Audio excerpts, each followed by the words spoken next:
Di sebuah desa yang tenang dan asri di pinggiran Yogyakarta, di mana semilir angin masih membawa aroma tanah basah dan persawahan hijau, hiduplah seorang pria yang dihormati semua orang, Bapak Prakoso Wijaya. Usianya 65 tahun, seorang pengusaha sukses di bidang properti yang telah membangun imperiumnya dari nol di Jakarta. 5 tahun lalu, setelah istri tercintanya, Ibu Hidayah, berpulang karena sakit, beliau memutuskan untuk meninggalkan gemerlap ibu kota. Ia kembali ke tanah kelahirannya, mencari kedamaian dan mewujudkan mimpi lamanya, mendirikan sebuah yayasan beasiswa untuk anak-anak desa yang kurang mampu. Warga desa tidak hanya menghormatinya karena kekayaannya yang melimpah, tetapi juga karena pribadinya yang rendah hati, bijaksana, dan saleh. Setiap Jumat, beliau tak pernah absen dari saf terdepan di masjid desa. Beliau tinggal di sebuah rumah joglo modern yang megah, dikelilingi taman tropis yang rimbun dengan sebuah pendopo luas untuk menerima tamu. Setelah kepergian sang istri yang telah menemaninya selama 35 tahun, Bapak Prakoso seolah menutup pintu hatinya untuk cinta. Beberapa wanita parubaya mencoba mendekat, namun selalu ditolaknya dengan halus. Hingga suatu hari, takdir mempertemukannya dengan Ayu Lestari. Ayu adalah seorang gadis berusia 18 tahun, dengan paras ayu dan sorot mata yang jernih.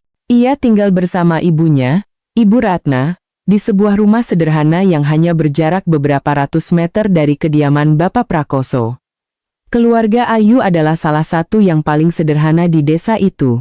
Ayahnya telah pergi entah kemana sejak ia kecil, dan Ibu Ratna membesarkannya seorang diri dengan bertani dan menerima jahitan. Ibu Ratna adalah wanita yang keras, terbiasa dengan pahitnya hidup. Ada satu kalimat yang selalu ia bisikkan pada putrinya, seperti sebuah mantra, "Nuk, wajah cantikmu itu modal untuk mengubah nasib. Jangan pernah melirik pemuda miskin yang tidak punya apa-apa." Namun, Ayu berbeda. Meskipun tumbuh di bawah bayang-bayang ambisi ibunya, ia tetap menjadi gadis yang polos, santun, dan penurut. Baru saja lulus SMA dan sedang menunggu pengumuman hasil seleksi masuk perguruan tinggi, Ayu mulai bekerja paruh waktu di sebuah kafe modern yang baru buka di dekat rumahnya, sebuah tempat di mana Bapak Prakoso sesekali singgah untuk menikmati kopi gayo pesanannya. Suatu pagi, seperti biasa, Bapak Prakoso datang ke kafe itu, dan di sanalah, untuk pertama kalinya, ia melihat Ayu. Senyum tulus gadis itu saat menyajikan kopi membuat sesuatu yang telah lama beku di dalam hatinya bergetar.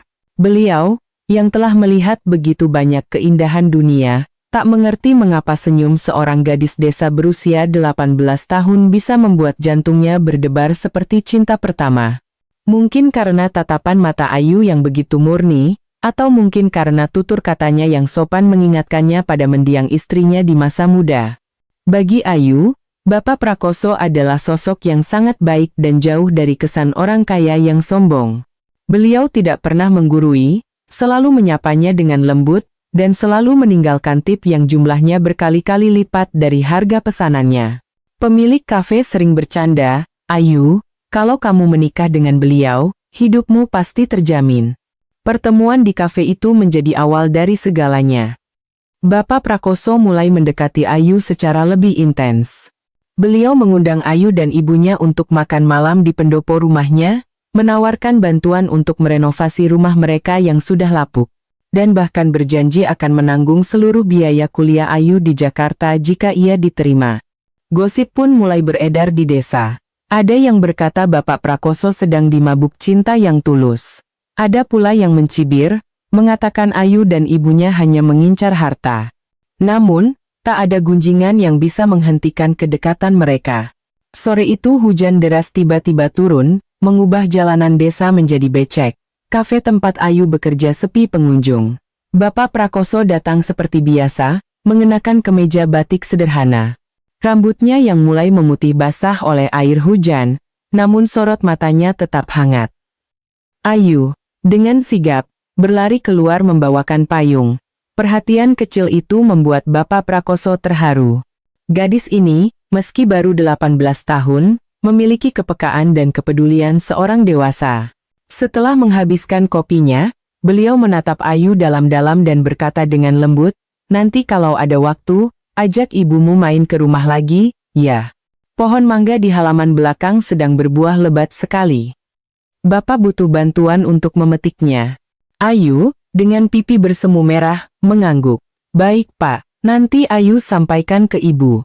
Malam itu, Ayu menceritakan undangan Bapak Prakoso kepada ibunya. Ibu Ratna seketika meletakkan sendoknya, matanya berbinar penuh perhitungan.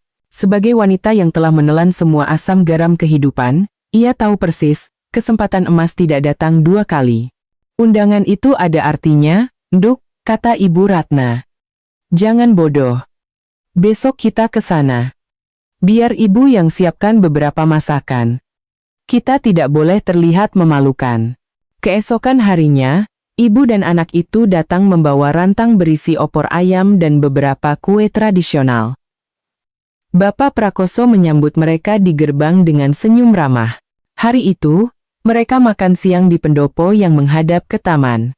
Ibu Ratna yang memasak, Bapak Prakoso yang membantu menata meja. Ayu merasa seperti berada dalam mimpi. Saat minum teh, Bapak Prakoso menatap Ayu dan berkata, "Jika kamu serius ingin melanjutkan pendidikan, Bapak akan mendukungmu sepenuhnya. Anggap saja Bapak ini seperti keluargamu sendiri." Ibu Ratna tak henti-hentinya mengucapkan terima kasih, matanya berkilauan seolah baru saja menemukan tambang emas. Sejak hari itu, hubungan mereka semakin erat. Bapak Prakoso sering menceritakan kisah hidupnya, bagaimana ia merantau ke Jakarta tanpa bekal, bekerja sebagai kuli bangunan, hingga perjuangannya merawat mendiang istrinya yang sakit kanker. Cerita-cerita itu menyentuh hati Ayu. Ia belum pernah melihat cinta setulus itu. Ibu Ratna, di sisi lain, semakin gencar melancarkan rencananya. Suatu malam, ia berkata pada Ayu, "Pria itu tulus menyukaimu. Cinta dari pria matang itu lebih pasti. Kalau kamu menikah dengannya, rumah itu, kekayaan itu, semua akan jadi milikmu. Ibumu tidak memaksa, tapi kalau kamu pintar, kamu tahu apa yang harus dipilih." Ayu hanya diam. Di satu sisi, ada perbedaan usia yang sangat jauh. Di sisi lain, kebaikan dan perhatian tulus Bapak Prakoso telah meluluhkan hatinya. Pada suatu sore di bulan Juni, Bapak Prakoso mengundang mereka lagi. Kali ini, Ibu Ratna sengaja tidak ikut dengan alasan sibuk di sawah, dan menyuruh Ayu pergi sendiri. "Kamu sudah 18 tahun, jangan sembunyi di belakang ibu terus," katanya, sambil memberikan sebuah gaun baru untuk Ayu.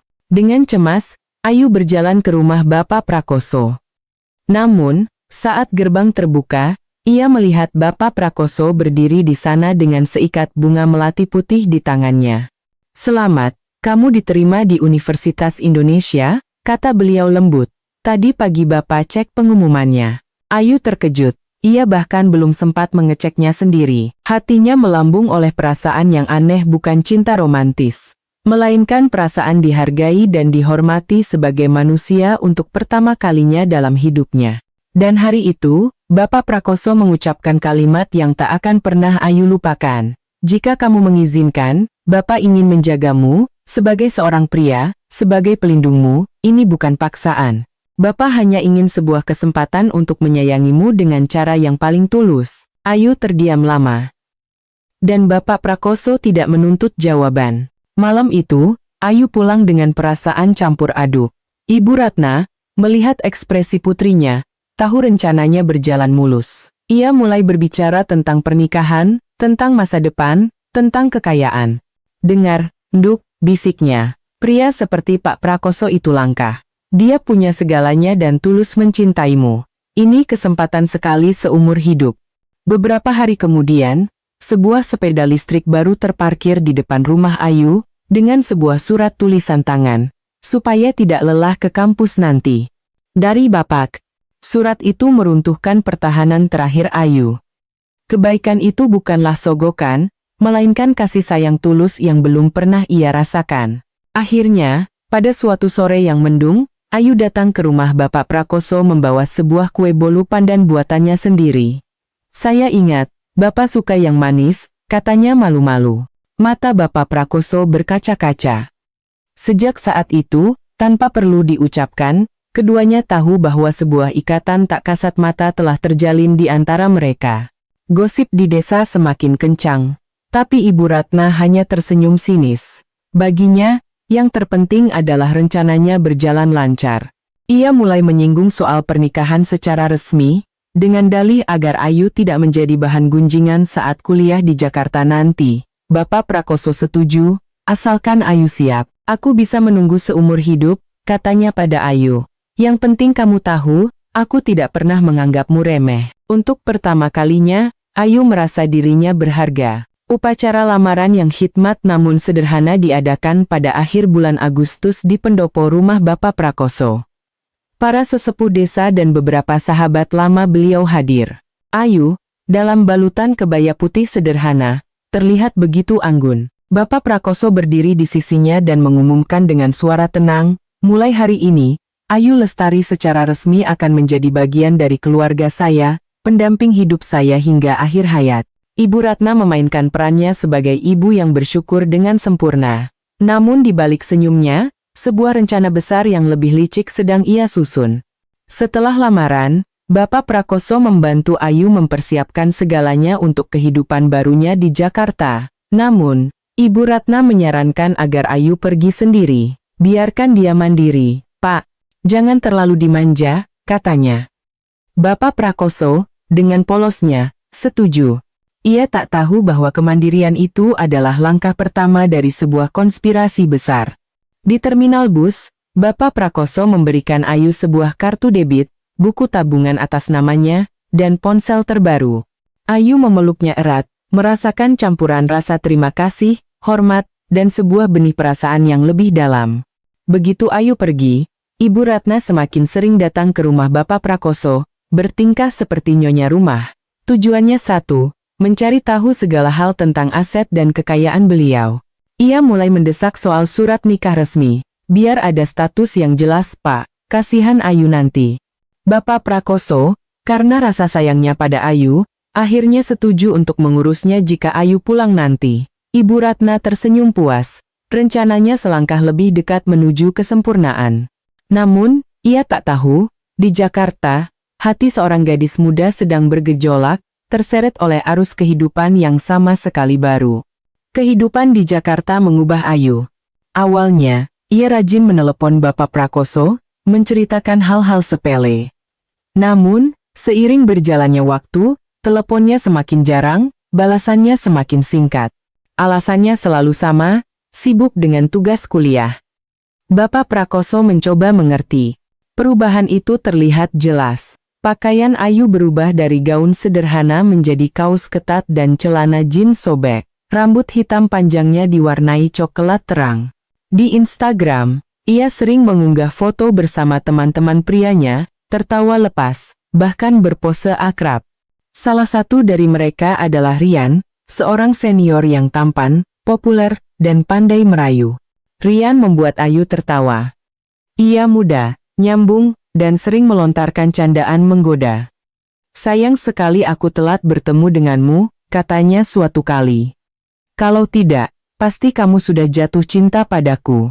Ayu tidak menolaknya.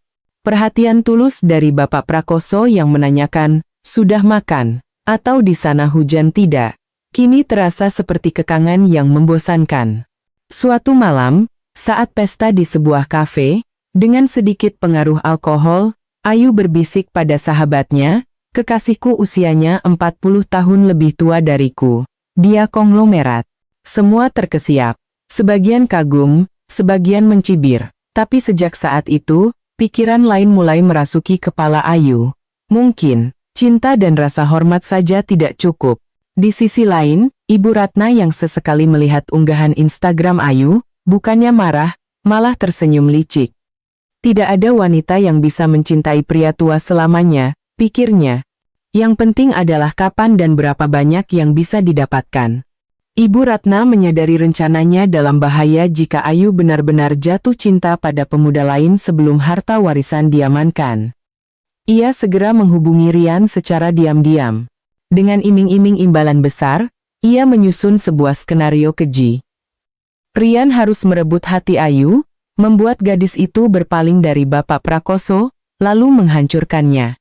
Setelah itu, Ayu yang patah hati akan kembali ke pelukan Bapak Prakoso, dan dalam kondisi rapuh, ia akan lebih mudah dibujuk untuk mengurus surat-surat harta. Bapak Prakoso, yang merasakan ada yang tidak beres, meminta bantuan seorang kenalan di Jakarta untuk mencari tahu tentang Rian.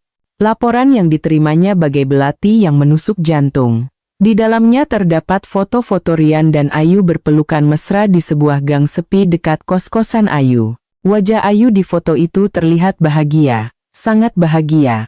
Malam itu, Bapak Prakoso menelepon Ayu. Suaranya tetap lembut, "Bapak rindu." Jawaban Ayu dingin dan singkat, "Aku sedang sibuk, banyak tugas."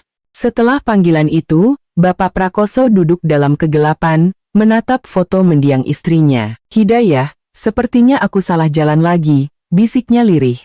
Ayu sendiri tersiksa oleh rasa bersalah. Di antara kebaikan Bapak Prakoso dan pesona Rian, ia merasa terombang-ambing. Rian, yang kini bersekongkol dengan Ibu Ratna, semakin gencar mendekatinya. "Aku tidak peduli dengan masa lalumu," katanya, menatap Ayu dengan tatapan yang seolah tulus. "Yang penting adalah kamu yang sekarang." Kalimat itu membuat Ayu luluh. Ia merasa diterima apa adanya. Suatu sore, Bapak Prakoso mengirim pesan singkat. "Bisa pulang ke Yogyakarta sebentar, ada yang ingin Bapak sampaikan." Pesan itu terasa seperti firasat buruk. Ayu segera pulang. Ia menemukan Bapak Prakoso sedang minum teh sendirian di pendopo. "Duduklah," kata beliau, tanpa menoleh. "Mari kita minum teh untuk terakhir kalinya." Jantung Ayu serasa berhenti berdetak. Bapak Prakoso akhirnya menatapnya, sorot matanya bukan lagi cinta yang hangat, melainkan kekecewaan yang mendalam. "Bapak tahu kamu sudah memilih, tidak perlu berbohong. Bapak tidak akan menyalahkanmu, tapi tolong, jangan jadikan Bapak batu loncatan dalam hidupmu." Beliau menyerahkan sebuah amplop. "Ini hadiah perpisahan, di dalamnya ada biaya kuliahmu untuk 4 tahun ke depan. Mari kita selesaikan baik-baik."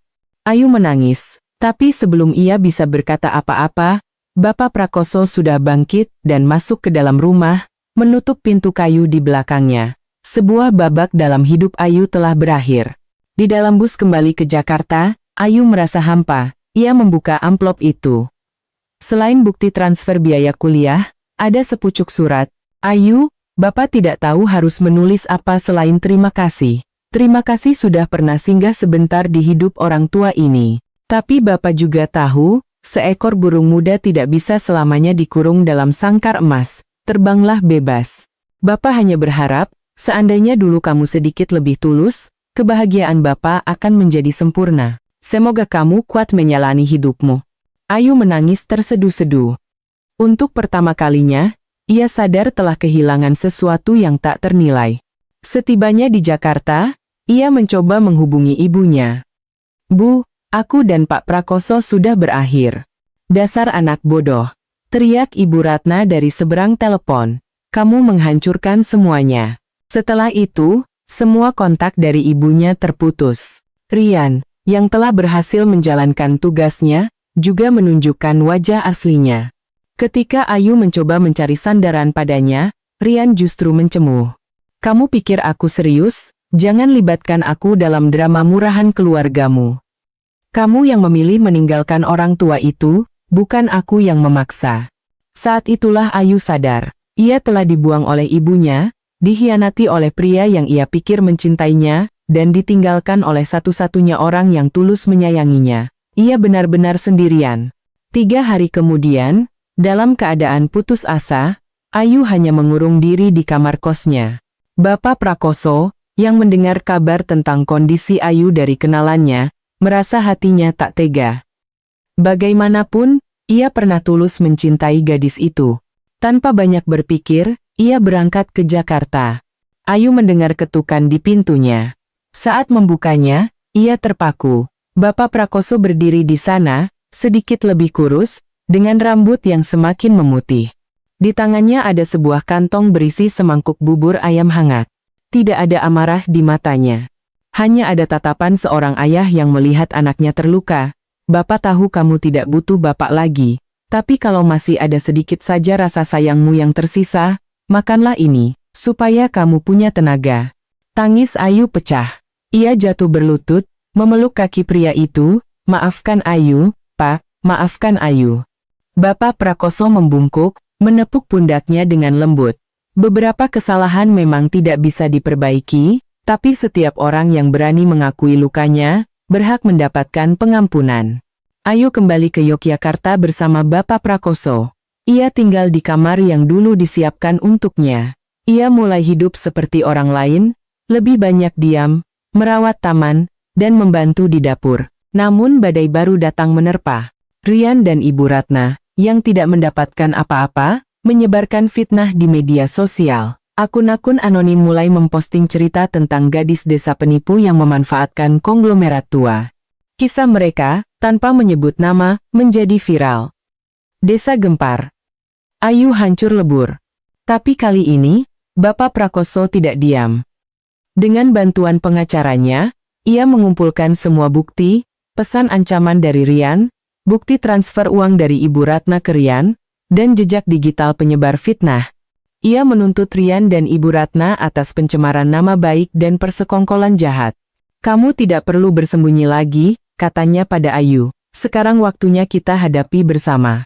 Ayu, dengan keberanian yang tersisa, menandatangani surat kesaksian, melawan ibu kandungnya sendiri.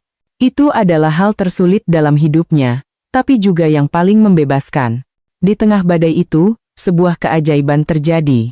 Salah seorang profesor di kampus Ayu, yang diam-diam mengikuti kisahnya, merekomendasikannya untuk sebuah beasiswa khusus dari yayasan alumni. Beasiswa itu diberikan bukan hanya karena prestasi, tapi juga karena kegigihan dalam mengatasi kesulitan hidup. Rian akhirnya mendapat sanksi skorsing dari kampus dan harus menghadapi tuntutan hukum. Ibu Ratna, setelah diperiksa polisi dan namanya tercemar di seluruh desa, mengirim pesan terakhir pada Ayu. Kalau ibu mati, jangan tulis namamu di batu nisan ibu. Ayu menangis, tapi ia tidak membiarkan air mata itu menahannya lagi. Sore itu, sebuah kecelakaan kecil terjadi. Bapak Prakoso, yang sedang bersepeda pulang dari pasar, terserempet sebuah motor dan jatuh, kepalanya terbentur aspal. Ayu, yang menerima kabar itu, bergegas ke rumah sakit seperti orang gila. Dokter mengatakan Bapak Prakoso mengalami pendarahan ringan di otak dan harus dipantau intensif. Tanpa ragu, Ayu menandatangani surat persetujuan sebagai wali, satu-satunya keluarga yang beliau miliki. Selama 3 hari, Ayu tidak tidur, menjaganya di samping ranjang rumah sakit. Saat Bapak Prakoso sadar, hal pertama yang ia lihat adalah wajah lelah Ayu. Dengan suara yang sangat lemah, beliau berbisik, "Jangan pergi lagi." "Tidak akan," isak Ayu, menggenggam tangannya erat. "Ayu akan di sini selamanya." Setelah pulih, kehidupan mereka memasuki babak baru. Rumah megah itu diubah menjadi pusat kegiatan untuk anak-anak desa, bagian dari Yayasan Hidayah Lestari. Ayu, dengan sepenuh hati, mengelola kegiatan di sana. Suatu pagi, Bapak Prakoso menatapnya dengan dalam. "Kamu telah berjalan sangat jauh bersamaku. Sekarang, bersediakah kamu secara resmi menjadi pendamping hidupku?" 3 hari kemudian, Ayu kembali dari Jakarta membawa 2 lembar formulir nikah yang sudah ia isi, hanya menyisakan kolom tanda tangan untuk Bapak Prakoso. "Agar Bapak tidak perlu lagi menjelaskan apapun pada siapapun," kata Ayu lembut. "Dan agar saya bisa secara sah merawat Bapak seumur hidup." Pernikahan mereka diadakan secara sederhana di halaman rumah, tidak ada gaun mewah, hanya kebaya sederhana. Tidak ada pejabat tinggi, hanya anak-anak dari yayasan, warga desa, dan beberapa sahabat. Di atas panggung kayu kecil, Bapak Prakoso berkata singkat, "Terima kasih telah memberikan saya musim semi kedua dalam hidup saya." Ayu menambahkan dengan suara bergetar, "Saya bukan orang yang sempurna. Tapi Bapak tidak pernah menyerah pada saya. Mulai hari ini, saya akan hidup agar layak menerima kepercayaan itu." Tepuk tangan dan sorak-sorai anak-anak membahana. Senja itu, saat mereka duduk berdua di taman, Bapak Prakoso bertanya, "Apa kamu masih takut dengan apa kata orang?" Ayu tersenyum, menyandarkan kepalanya di bahu pria itu. "Orang bisa berkata 1000 hal, Pak, tapi kebenarannya hanya ada satu. Saya mencintai Bapak." beliau menggenggam tangannya. Aku juga mencintaimu. Bukan sebagai gadis muda yang cantik, tapi sebagai jiwa yang telah melewati neraka dan kembali dengan hati yang tetap baik. Kisah mereka, yang awalnya tampak seperti skandal, pada akhirnya menjadi bukti bahwa cinta sejati tidak mengenal usia, status, atau masa lalu. Ia hanya mengenal ketulusan, keberanian untuk memaafkan, dan kesediaan untuk saling menggenggam tangan saat badai menerpa.